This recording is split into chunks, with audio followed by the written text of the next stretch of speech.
الحمدللہ رب العالمین والعاقبۃ للمتقین والصلاة والسلام علی اشرف الانبیاء والمرسلین وعلی آلہ وصحبہ اجمعین اما بعد اعوذ باللہ من الشیطان الرجیم بسم اللہ الرحمن الرحیم فاسألوا اہل الذکر ان کنتم لا تعلمون صدق اللہ العظیم وصدق رسولہ النبی الکریم ان اللہ وملائکتہ یصلون علی النبی یا ایہا الذین آمنوا صلوا علیہ وسلموا تسلیما اللہم صل علی سیدنا ومولانا محمد معدن الجود والکرم وآلہ وصحبہ وبارک وسلم۔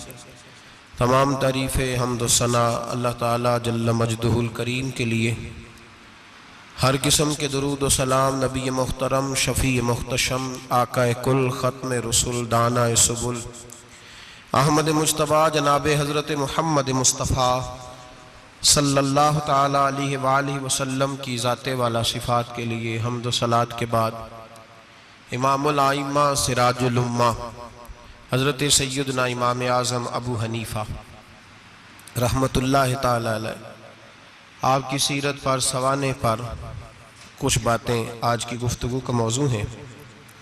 چونکہ امام صاحب رحمت اللہ علیہ کا وصال شعبان المعظم میں ہوا یا رجب میں ہوا، ان دو مہینوں میں سے با اختلاف روایات آپ کا وصال ہے۔ امت مسلمہ کو فقہ کا بہت بڑا ذخیرہ دینے میں اور لوگوں کو مسائل شریعہ سے آگاہ کرنے میں جس شخص نے سب سے زیادہ کردار ادا کیا وہ امام اعظم ابو حنیفہ کی ذات ہے۔ امام صاحب ایک تابعی بزرگ ہے، تابعی اس کو کہتے ہیں جو صحابہ کے شاگرد ہوتے ہیں۔ امام صاحب نے بہت سارے صحابہ کی زیارت کی، ان کی خدمت میں رہے، ان سے دین سیکھا اور پھر امت مسلمہ کو دین کے اصول بنا کر عطا فرمائے۔ قیامت تک جتنے لوگ بھی فقہی مسائل سیکھیں گے وہ سارے امام اعظم ابو حنیفہ کا شکریہ ادا کر کے سیکھیں گے۔ فقہ ہوتی کیا ہے؟ قرآن پاک فرقان حمید میں اللہ نے فرمایا فاسألوا اہل الذکر ان کنتم لا تعلمون، فرمایا اگر تمہیں کسی بات کا علم نہ ہو تو اس سے پوچھ لیا کرو جسے اللہ نے علم عطا فرمایا ہے۔ تمہیں جب علم نہ ہو تو ان کے پاس جاؤ جنہیں اللہ نے علم دیا ہے۔ اس کا نام فقہ ہے۔ کسی عالم کی، کسی بزرگ کی تقلید کرنا، اس کے مقلد ہونے کا معنی یہ ہے کہ آپ کسی ایک شخصیت کے، ایک بزرگ کے قول پر اعتبار کرتے ہوئے کہ اس کو دین کا علم زیادہ ہے تو جو بات وہ بتائے، چونکہ ہر آدمی یہ طاقت نہیں رکھتا کہ وہ سارے قرآن کا مطالعہ کرے، تفاسیر کا مطالعہ کرے، احادیث کا مطالعہ کرے، ان کی شرح دیکھے، صحابہ کرام کے اقوال دیکھے، صحابہ کا اس مسئلے میں کیا موقف تھا، کیا رائے تھی، ہر چیز کو پرکھے۔ ہر آدمی کے بس کی یہ بات نہیں ہوتی، تو اس کے لیے شریعت اسلامیہ کے قانون بنا دیا گیا کہ ایک امام کی تقلید کر لو۔ دلیل کیا ہے؟ نبی کریم سید عالم صلی اللہ علیہ وسلم نے حضرت معاذ ابن جبل رضی اللہ تعالیٰ عنہ کو یمن کا گورنر بنایا تھا۔ یہ بات آپ نے تھوڑا سمجھنی ہے، اس لیے کہ یہ ہمارے دور کا ایک نیا فتنہ ہے۔ لوگ کہتے ہیں میرے ایک ہاتھ میں قرآن ہے، ایک میں حدیث ہے، اور بندے بھی بڑی جلدی آ کے کہتے ہیں جی وہ فلاں آدمی تو قرآن اور حدیث کے بعد بات ہی نہیں کرتا، صرف قرآن اور صرف اس کے علاوہ تو بات ہی نہیں کرتا۔ ذرا ایک سوال کا جواب دیجئے، یہ جو بخاری شریف کی حدیث آپ کو بتائی جاتی ہے تو یہ ہمیں کس نے بتایا ہے کہ یہ نبی پاک کی حدیث ہے؟ جی امام بخاری نے۔ کس نے بتایا؟ تو اعتبار کس پر کیا آپ نے؟ جی یہاں تو کوئی بندہ کہے نا جی مجھے ڈائریکٹ نبی پاک نے بتایا ہے، پھر تو سمجھ میں آئی قرآن اور تو جب تو امام بخاری پر اعتبار کر رہا ہے، وہ کہہ رہے ہیں یہ نبی پاک کی حدیث ہے، تو مان رہا ہے، تو پھر اعتبار کس پہ ہوا؟ بولے اس بات کو سمجھیں۔ لوگ آپ کو بڑا صاف ستھرا سا نعرہ دیتے ہیں صرف قرآن اور صرف حدیث، تو بھئی یہ بتاؤ چلے قرآن پاک تو اللہ کا کلام ہے، صحابہ نے ہم تک پہنچا دیا، تو حدیث کیسے آئی؟ ان لوگوں سے بگڑ کر ایک نیا فرقہ بن گیا، وہ کہتے ہیں ہم اہل قرآن ہیں، ہم حدیث بھی نہیں مانتے۔ چکڑالوی گروپ اس کو کہتے ہیں۔ وہ لاہور میں بھی کچھ طبقہ اس کا پایا جاتا ہے۔ وہ بگڑ گئے ہیں، وہ کہتے ہیں صرف قرآن پاک، حدیث تو اماموں نے بنائی ہے، اماموں نے لکھی، ہم نہیں مانتے۔ وہ ایسے نہ کرو بھائی، اس طرح تو سارا دین مشکوک ہو جائے گا۔ علم والوں کا رستہ ہمیں کس نے بتایا ہے؟ قرآن پاک میں۔ کس نے بتایا؟ اللہ نے کہا فَاسْأَلُوا أَهْلَ الذِّكْرِ إِن كُنتُمْ لَا تَعْلَمُونَ۔ اگر تمہیں کسی بات کا علم نہ ہو تو جس کو علم ہے اس سے جا کے، بھئی مجھے گاڑی نہیں چلانی آتی تو میں اب کہوں گا پہلے قرآن پاک سے مجھے نکال کے دو گاڑی، مجھے اللہ سکھائے چلانی۔ حدیث پاک میں پہلے لکھا ہو کہ گاڑی یہ اس کا نمبر ہو، فلانی علاقے کی بنی ہوئی ہے، میں کسی بندے سے سیکھ لوں یا مجھے حدیث پاک سے مل جائے گا۔ تو بھئی یہ عجیب سی بات ہے، تو گاڑی چلانی سیکھنی ہے تو جس کو گاڑی چلانی آتے ہے اس کے پاس جا سیکھ لے، تو دلیل مانگنے لگ گیا۔ تو بھئی قرآن اور حدیث کا علم جس بندے کو زیادہ ہے اس سے اسپیشلسٹ کے پاس جائیں آپ، وہ آپ کو بتائے گا آپ نے کیا کرنا ہے، بات ختم ہو گئی۔ اگر آپ کو شوق ہے خود مجتہد بننے کا تو ٹھیک ہے، آپ اتنا علم حاصل کریں، وہاں تک آپ جائیں۔ شیخ الاسلام خواجہ قمر الدین سیالوی رحمۃ اللہ تعالی علیہ، خواجہ صاحب کے پاس ایک شخص آیا، اللہ کرے یہ بات آپ کی سمجھ میں آ گئی تو بڑا فائدہ ہو جائے گا، بڑا فائدہ ہوگا یہ لفظ اگر آپ سمجھ گئے۔ اللہ کرے میری قوم سمجھدار ہو جائے، آمین تو کہنا۔ اللہ کرے سنی کو بھی کچھ سمجھ آنے لگ جائے۔ خواجہ صاحب کے پاس ایک بندہ آیا، کہنے لگا امام اعظم کی بات نہیں ماننی چاہیے، امام اعظم کی بات ان کی تقلید نہیں کرنی چاہیے، بڑی موٹی بات۔ خواجہ قمر الدین سیالوی کہنے لگے تیری یہ بات مان لوں؟ تیری بات کوئی نہیں سمجھ آئی آپ کو؟ کہنے لگا امام اعظم کی بات، آپ فرمانے لگے تیری یہ بات مان لوں؟ بندہ چپ کر گیا، کہنے لگا جی آپ نے کہا کہنے لگے تیرے جیسے فضول کی مانو اور امام اعظم ابو حنیفہ کی نہ مانو؟ فرمانے لگے تو خود اپنی تقلید کرا رہا ہے۔ خود ایک صاحب مجھے کہنے لگے جی ہم نہیں کسی کی مانتے، ہمارے مولوی صاحب کہتے ہیں صرف قرآن اور حدیث کی مانو۔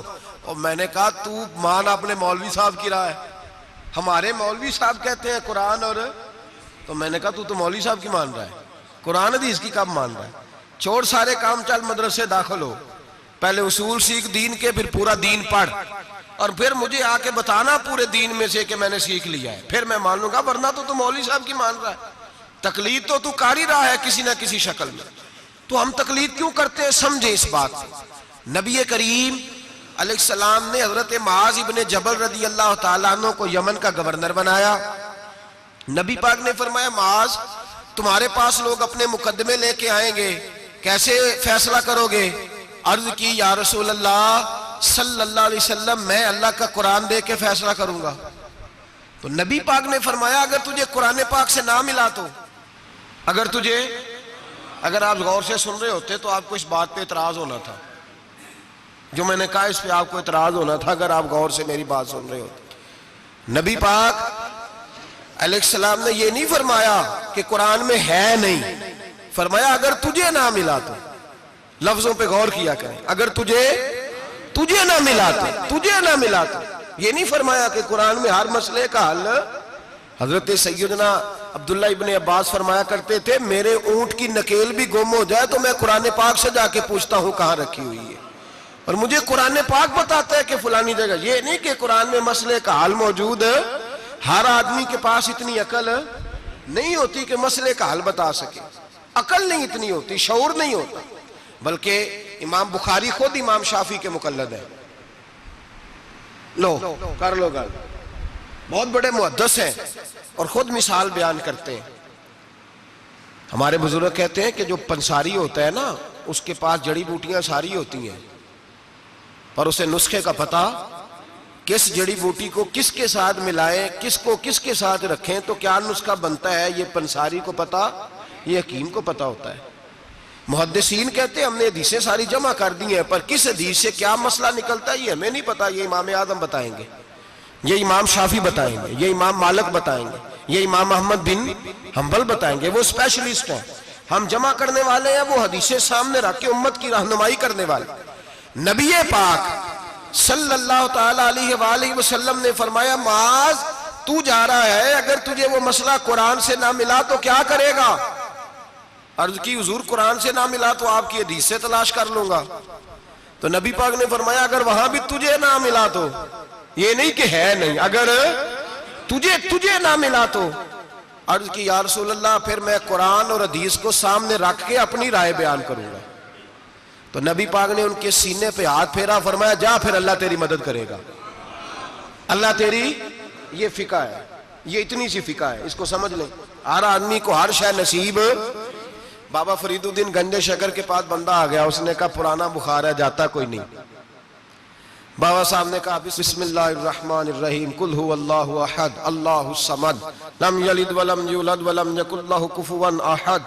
پھونک ماری، بندہ کہتا ہے بیٹھے بیٹھے میرا بخار اتر گیا. اس نے گاؤں جا کے اعلان کر دیا جس کا نہیں اترتا سارے ہی آ جاؤ. رش ہو گیا، پھونکیں بڑی نکلی، شفا کوئی نہیں. لوگوں نے پکڑ کے پھینٹی لگائی. انہوں نے کہا اتنی دور سے آئے ہیں اور تو اللہ کے بندے رام ایک کو بھی نہیں آیا. وہ بابا صاحب کے پاس آ گیا، کہنے لگا سورۃ اخلاص 2 ہیں کہ ایک ہی ہے؟ بابا صاحب کہنے لگے بیٹے ایک ہی ہے. کہ حضرت جی آپ پھونک مارے تو بیٹھے بیٹھے بخار اتر جائے، میں نے 100 دفعہ پڑھی ہے، 100 پھونکیں ماری ہیں، ایک کا بھی نہیں نکلا. آپ کوئی اور والی پڑھتے ہیں؟ آپ فرمانے لگے سورۃ اخلاص ایک ہی ہے، پر منہ بھی تو فرید الدین کا چاہیے نا، منہ بھی تو.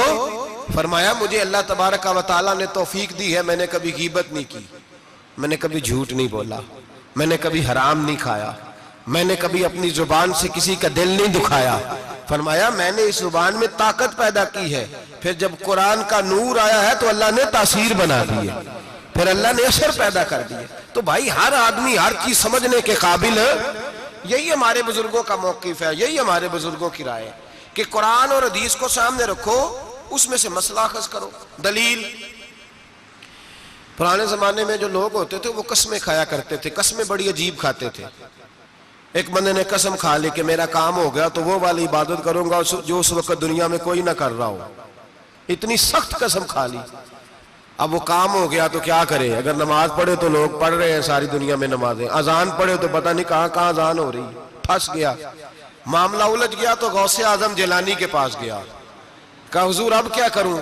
آپ فرمانے لگے کچھ بھی نہیں، حرم شریف چلا جا، کعبہ تو ایک ہی ہے نا پوری دنیا میں. 1 منٹ کے لیے سب لوگوں کی منت کر کے طواف رک جائے، ایک چکر طواف کا تو اکیلے کر لے، تیری منت پوری ہو جائے گی.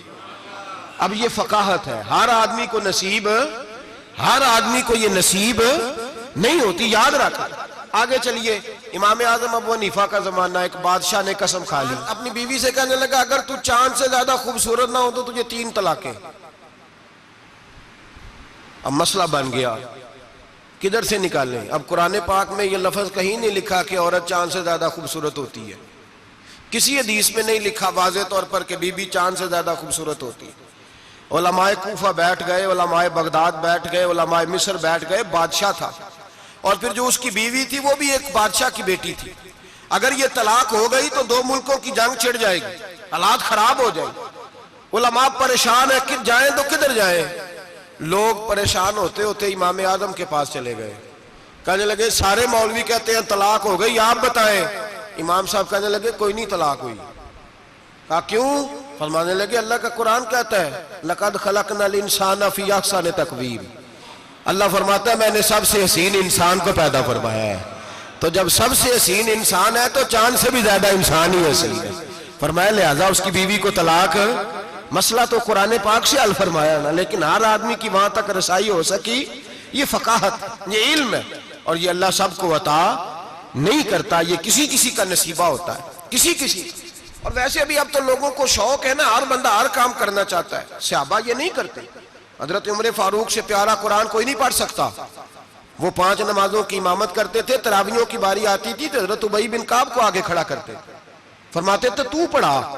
حضرت جناب سیدنا عمر فاروق کو بھی بڑا اعلیٰ قرآن پڑھنا آتا تھا، لیکن جب اچھی قرات سننے کو دل کرتا تھا تو حضرت ابو سعید خدری کو بلاتے تھے، حضرت ابو موسیٰ اشعری کو بلاتے، ان سے سنتے تھے. بھائی ہر آدمی دوڑ کے آگے بڑھ گیا ہے اور لوگوں کو بزرگوں کے خلاف اکساتا ہے، کہتا کوئی تقلید نہیں، ہمیں خود سمجھ میں آتی. خدا کے بندے، جب صحابہ کرام علیہم رضوان، صحابہ، حضرت عمر فاروق کا طریقہ یہ تھا جب کوئی بندہ مسئلہ پوچھتا تو کہتے علی کے پاس جاؤ، اس لیے کہ جو علم اللہ نے علی کو عطا فرمایا وہ کسی کے حصے میں نہیں آیا.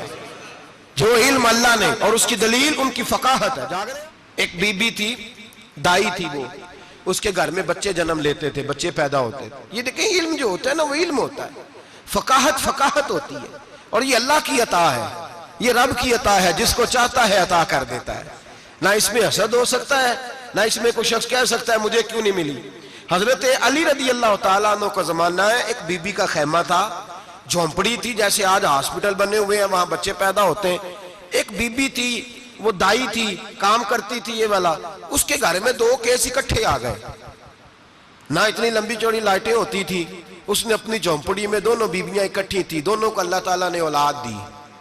رات بڑی گہری تھی، اندھیرا بڑا سخت تھا، ایک کے گھر میں بچہ پیدا ہوا، دوسری کے گھر میں بچی پیدا ہوئی۔ اب جب صبح کا اجالا نکلا تو جھگڑا شروع ہو گیا، دونوں بیویاں مطالبہ کرتی ہیں بیٹا میرا ہے، بیٹا میرا ہے۔ اب وہ دائی بھی نہیں بتا سکتی، اندھیرا بڑا سخت تھا، بوڑھی عورت تھی، سمجھ نہیں آتی کیا کروں۔ تلواروں تک بات چلی گئی، لوگوں نے کہا کیوں لڑتے ہو جب مولا علی شیر خدا جو موجود ہے۔ انا مدینہ تو علم و علی بابوہا، نبی پاک نے فرمایا میں علم کا شہر ہوں، علی اس کا دروازہ ہے۔ فرمایا جب اتنا بڑا شخص موجود ہے تو ضرورت ہی نہیں۔ لوگ پریشان ہو کے گئے، جا کے کہنے لگے حضور ایک مسئلہ آ گیا، ذرا سوچ کر غور کر کے بتائیے۔ اندھیرے میں بچہ پیدا ہوا، ایک بی بی کے ہاں بیٹا، ایک کے ہاں بیٹی، اب دونوں بیٹی کی طلبگار ہے، فیصلہ کیسے کریں؟ تو حضرت علی نے کہا بڑے تم پریشان آئے تھے، یہ بھی کوئی بات ہے؟ دونوں بیویوں کا تھوڑا تھوڑا دودھ نکال کے تولو، جس کا دودھ وزنی بیٹا اسی کا ہے۔ کہا حضرت جی یہ مسئلہ آپ نے کیسے نکالا؟ فرمانے لگے قرآن پاک سے نکالا ہے۔ کہا کیوں؟ فرمانے لگے اللہ قرآن میں کہتا ہے میں نے بیٹے کے 2 حصے رکھے ہوئے ہیں اور بیٹی کا 1 حصہ رکھا ہوا ہے، تو جب اللہ کسی کے گھر میں بیٹا دیتا ہے تو دودھ بھی وزنی ہوتا ہے، اس لیے کہ ڈبل وزن کا ہوتا ہے۔ انہوں نے دودھ نکال کے تولا، مقدار 1 جتنی، مقدار 1 جتنی، اس کا ½ کلو دودھ، اس کا 1 کلو، وزن کیا تو پورا ہو گیا۔ پیمانے رکھے گئے تو وہ ناپنے میں اور تھا، تولنے میں اس کا دودھ وزنی نکلا۔ جب دودھ وزنی نکلا تو جناب سیدنا علی المرتضیٰ فرمانے لگے جس کا دودھ وزنی بیٹا اسی کا ہے، اللہ ڈبل وزن کا دودھ عطا کرتا۔ اب مسئلہ کہاں سے نکلا بولیے؟ لیکن ہر بندہ نکالنے کی طاقت، یہی حضرت امام اعظم ابو حنیفہ کا کمال ہے۔ صحابہ کے زمانے میں ضرورت نہیں تھی صحابہ کو، ایک تو وہ اتنی لاپرواہی کی نماز نہیں پڑھتے تھے جتنی ہم پڑھتے ہیں۔ اتحیات میں بیٹھے ہیں، سورۃ فاتحہ پڑھی جا رہی ہے، اتحیات میں بیٹھ کے بندے پوچھتے ہیں آگے، کہتے ہیں حضرت میں اتحیات میں سورۃ فاتحہ پڑھ رہا تھا، ساری پڑھ لی ہے، وہ تو رکوع کا وقت ہے تو یاد آیا کہ یہ تو اتحیات ہے۔ اتنی لاپرواہی کی پہلے تو وہ نمازیں نہیں پڑھتے، پھر اگر کسی کو غلطی ہو جاتی تو سامنے جناب رسالت امام صلی اللہ علیہ وسلم کا جلوہ والدہا موجود تھا، وہ حضور سے پوچھ لیتے۔ جب وقت گزرنے لگا نا، تابعین کا زمانہ آیا تو پھر مسئلہ بنا، ایک تو تھوڑا تھوڑا مشکات نبوت سے لوگ دور ہوئے تو لاپرواہی بھی آنے لگی۔ اب لوگوں نے پوچھنا شروع کیا کہ سورۃ فاتحہ بھول جائے تو کیا کریں؟ رکوع میں بندہ چلا گیا تو رکوع تو کر لیا لیکن سبحان ربی العظیم نہیں یاد رہا تو کیا کرے؟ سجدے میں گیا سبحان ربی الاعلیٰ نہیں پڑھا تو کیا کرے؟ اب مسائل بنے، اب ضرورت ہوئی، امام اعظم نے اصول فقہ مرتب کی، ہمیں بتایا کہ نماز میں فرض کیا ہے، نماز میں واجب کیا ہے، نماز میں کیا شے ضروری ہے اور کیا شے ضروری نہیں ہے، وہ بھی انہوں نے حدیثیں سامنے رکھی کہ نبی پاک نے کس کس بات کی کتنی تاکید کی، کس کس بات کی زیادہ تاکید نہیں فرمائی۔ پھر انہوں نے مسئلہ بتایا کہ قیام کرنا فرض ہے، رکوع کرنا فرض ہے، لیکن رکوع میں سبحان ربی العظیم کہنا سنت ہے، اگر کسی کی رہ بھی جائے گی تو اس کی نماز ہو جائے گی۔ قوما کرنا فرض ہے، سجدہ کرنا فرض ہے، لیکن سجدے میں سبحان ربی الاعلیٰ کہنا سنت ہے، رہ بھی گیا تو نماز جو سجدہ ہی نہیں کرے گا اس کی نہیں۔ تو یہ اصول بنائے امام اعظم نے۔ امام اعظم کون تھے؟ کپڑے کے ایک بہت بڑے تاجر تھے، ان کے بیٹے تھے، پورا نام تھا نعمان بن ثابت، امام اعظم ان کا لقب ہے، ابو حنیفہ ان کی کنیت ہے۔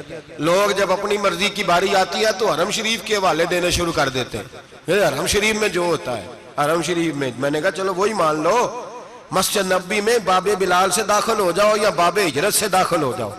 مسجد نبی میں جب داخل ہوگے، اندر مسجد کے قدم رکھو گے دونوں دروازوں سے جا کے، تو جو کھلا سین ملے گا اس سین کے اوپر جو سامنے نظر ڈالو گے تو 4 اماموں کے نام لکھے ہوئے فقہ کے، جو سب سے پہلا نام لکھا ہے وہ امام اعظم ابو حنیفہ کا لکھا ہوا ہے۔ آج بھی مسجد نبی میں، آج بھی، دوسرا امام شافعی کا، تیسرا حضرت امام مالک کا، چوتھا امام محمد بن حنبل کا، اور آج بھی